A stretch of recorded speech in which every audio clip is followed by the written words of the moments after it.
Na kwingineko ni kwamba mpango wa serikali ya kaunti ya Nakuru kujenga nyumba za bei nafuu katika eneo la uwanja wa Furaha umeibua taharuki, wakazi na washikadau mbalimbali wakipinga vikali mpango huo. Kupitia mtandao wa Facebook, kaunti ya Nakuru ilichapisha taarifa kuhusu ziara ya maafisa wake na waboma yangu katika eneo hilo kwa ajili ya mradi huo, lakini kutokana na tetesi kutoka kwa wakazi, chapisho hilo baadaye liliondolewa.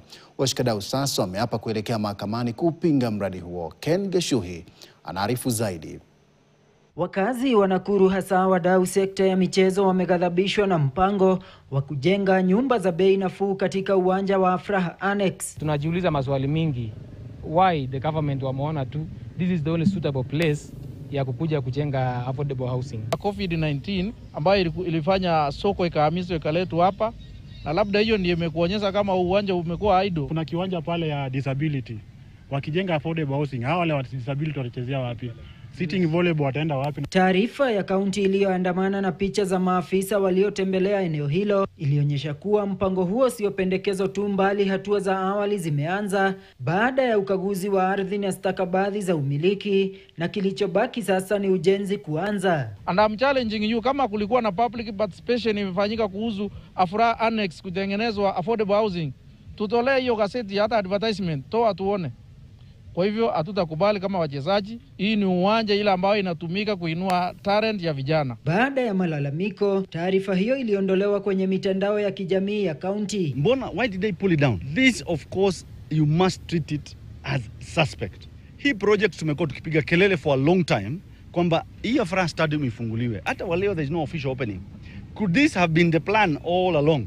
Kwamba let's delay so that the ground can have taken another form, so that we launch Furaha without the annex.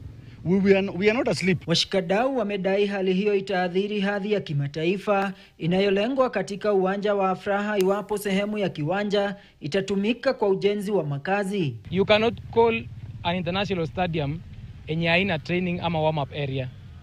So this annex inafaa kuserve kama training ground. 2, inafaa kuserve kama warm up area.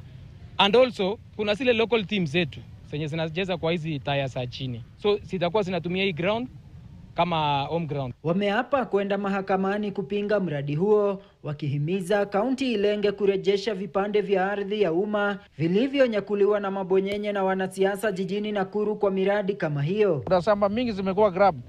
Why can't you look at this hizi mashamba ambayo zimekuwa grab, uchukue moja ujenga affordable housing. Kaunti ya Nakuru kupitia mkurugenzi wa mawasiliano Bernard Namunane imesema kuwa taarifa hiyo ilichapishwa kimakosa, kauli ambayo wengi wamepokea kwa tahadhari. Ken Geshuhi, KTN. Na mtazamaji, kwa taarifa hiyo kutoka Nakuru ndipo nachukua pumziko fupi, nitarejea baadaye na taarifa zaidi. Endelea kuitazama KTN.